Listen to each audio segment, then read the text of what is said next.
Hello dear student, आप सभी का स्वागत है आपके अपने यूट्यूब चैनल लेट्स डिस्कस में। तो डियर स्टूडेंट, आप सभी के लिए मैं मोस्ट इम्पोर्टेंट क्वेश्चन पेपर लेकर आया हूं, जो कि आप सभी जानते हैं, जो 9 अगस्त 2023 को जो नेशनल कॉमन एंट्रेंस टेस्ट है, जिसको इंटीग्रेटेड टीचर एजुकेशन प्रोग्राम के अकॉर्डिंग जो student BA plus BEd, BCom plus BEd और बीएससी प्लस बीएड में एडमिशन लेना चाहता है, उनके लिए डियर स्टूडेंट ये जो कॉमन एंट्रेंस टेस्ट हुआ है, ठीक है, कॉमन एंट्रेंस टेस्ट, इसका क्वेश्चंस पेपर लेकर के आया हूँ और साथ साथ में आपको आंसर की भी दे रहा हूँ, ठीक है।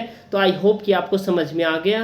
डियर स्टूडेंट, इस वीडियो को बनाने का एक ही मकसद है, जो आप सब इस क्वेश्चन पेपर के पैटर्न को समझिए, जो कैसे क्वेश्चन पेपर पूछा गया है, ठीक है, और इसके अकॉर्डिंग आप तैयार कीजिए, आप इजीली एडमिशन ले सकते हैं। और जो बच्चे अभी अभी फर्स्ट टाइम ये हुआ है, ठीक है, जो बच्चे आंसर की मिलाने में जिनको प्रॉब्लम हो रही है, वो यहाँ से आंसर की मिला सकते हैं, ठीक है, वो आंसर की यहाँ से मिला सकते हैं। और वो आंसर की अभी मैं आपको हिस्ट्री का बताने जा रहा हूँ, ठीक है। तो चलिए आइए डियर स्टूडेंट आंसर की मैच करते हैं। तो आपका जो क्वेश्चन डियर स्टूडेंट होने वाला है, ये आपका हिंदी और इंग्लिश दोनों मीडियम में है, और ये ऑनलाइन पेपर हुआ, वो किसी कैंडिडेट ने मुझे दिया है, तो उसके अकॉर्डिंग मैं आपको बना करके आपके लिए मैं दे रहा हूँ, ठीक है।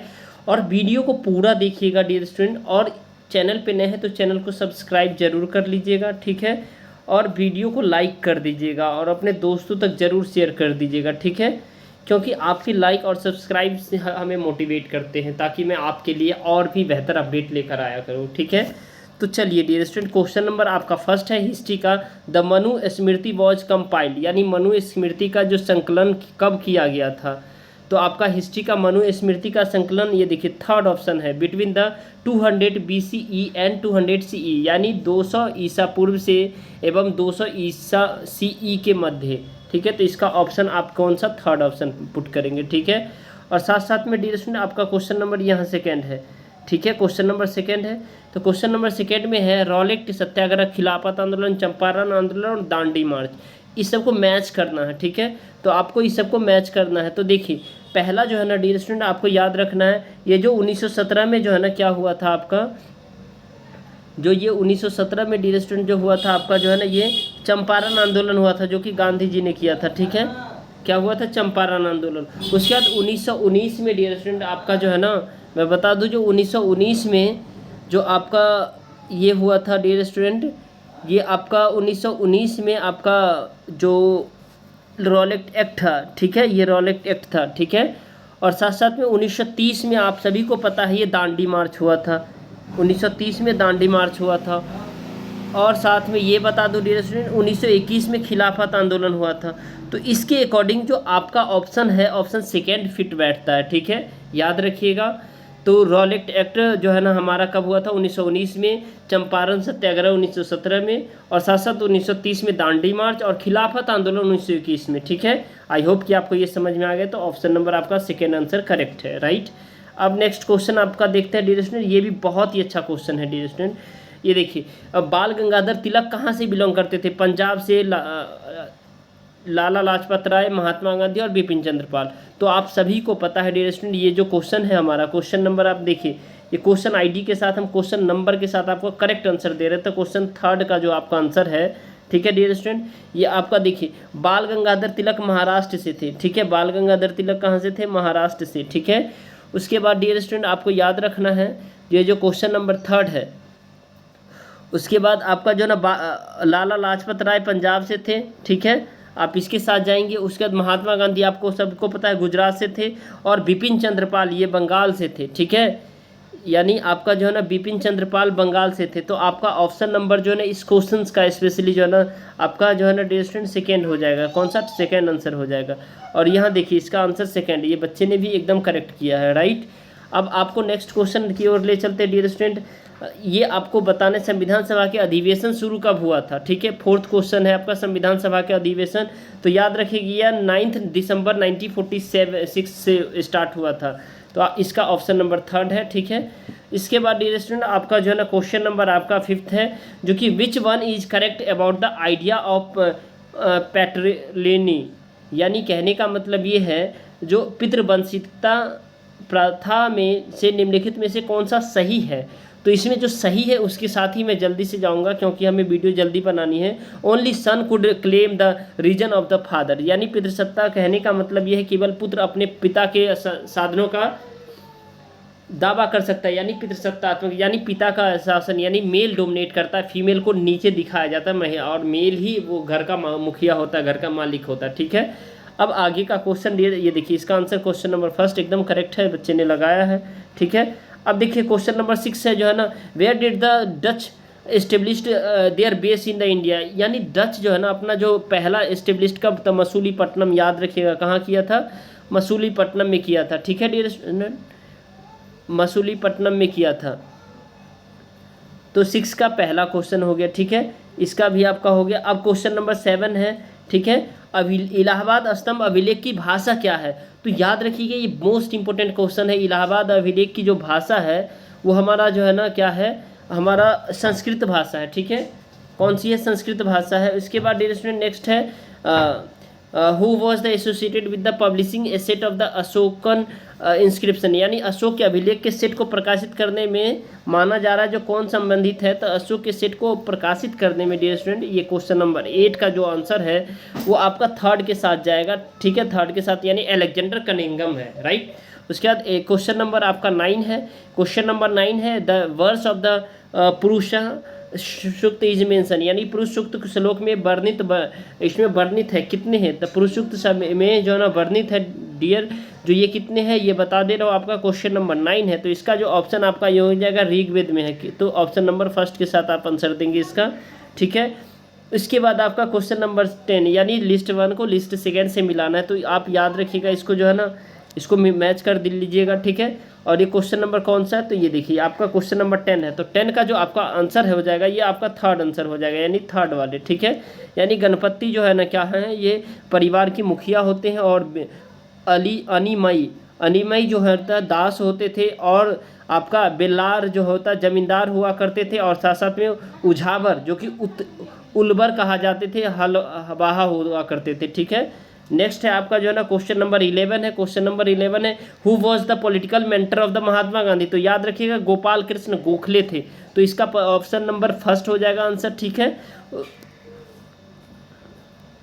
उसके बाद who rebuild the Sudarshan lake, यानी सुदर्शन झील को पुनर्निर्माण किसने करवाया था, तो याद रखिएगा ये बहुत ही अच्छा क्वेश्चन है और रिपीट भी होते हैं, तो याद रखिएगा ये आपका जो है ना रुद्र दामन था, उन्होंने सुदर्शन लेक को किया था। ठीक है, रीबिल्ड फिर से बनवाया था।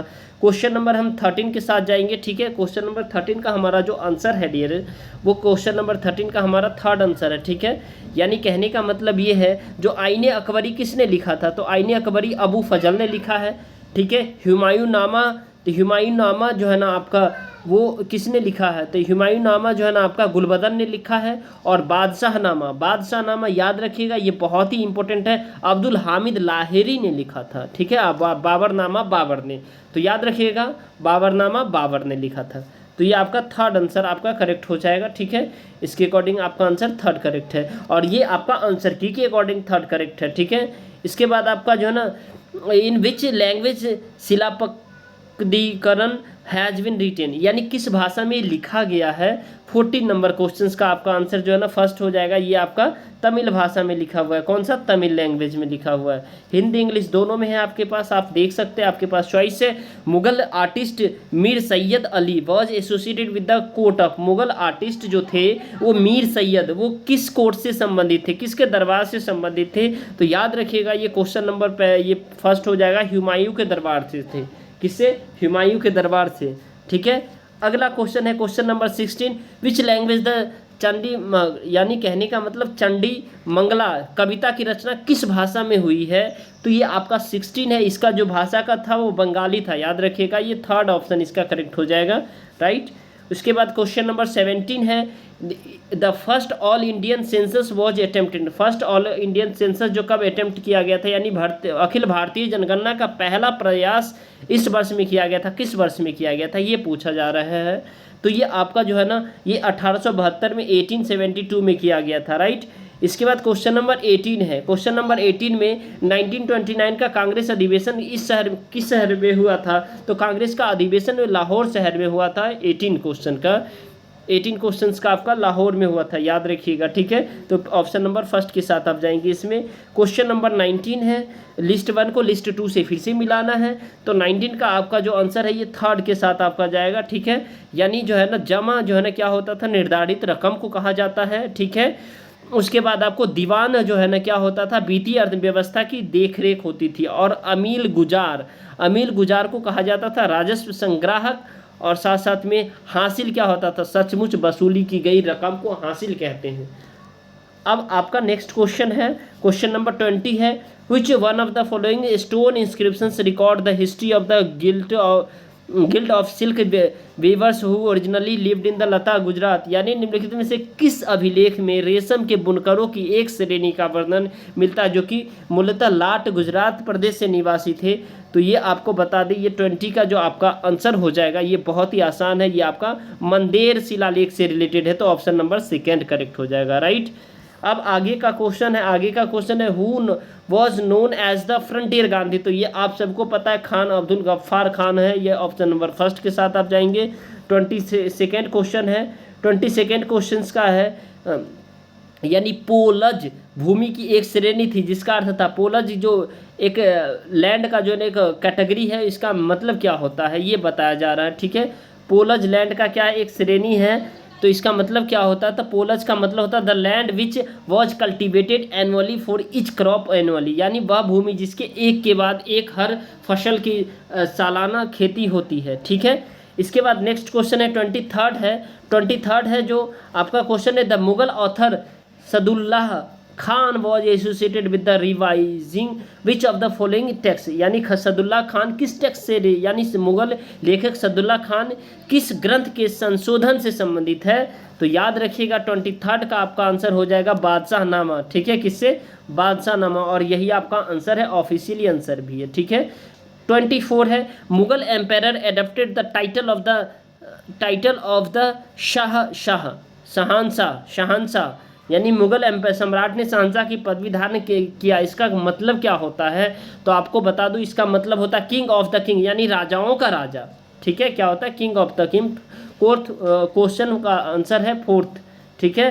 क्वेश्चन नंबर लास्ट और 25 है इस सेक्शन का, ठीक है। प्लेलिस्ट में बना दिया हूँ आप सभी को, उस प्लेलिस्ट में जाइए, एक एक करके आप देखिए जो कौन सा क्वेश्चंस आया था, सारे का मैं प्लेलिस्ट बना दूँ, ताकि आप अगर इन फ्यूचर अगर आप तैयारी करना चाहते हैं, ITEP में आप एडमिशन लेना चाहते हैं, तो इसके लिए प्लेलिस्ट में प्रीवियस ईयर का एक एक करके आपको क्वेश्चन के साथ में आंसर दे दिया हूं, ठीक है। और आप उसको देखिए, उसके अकॉर्डिंग तैयारी कीजिए। इस वीडियो को डियर स्टूडेंट जरूर लाइक कीजिए, चैनल पे नए हैं तो चैनल को सब्सक्राइब कर लीजिए, ठीक है।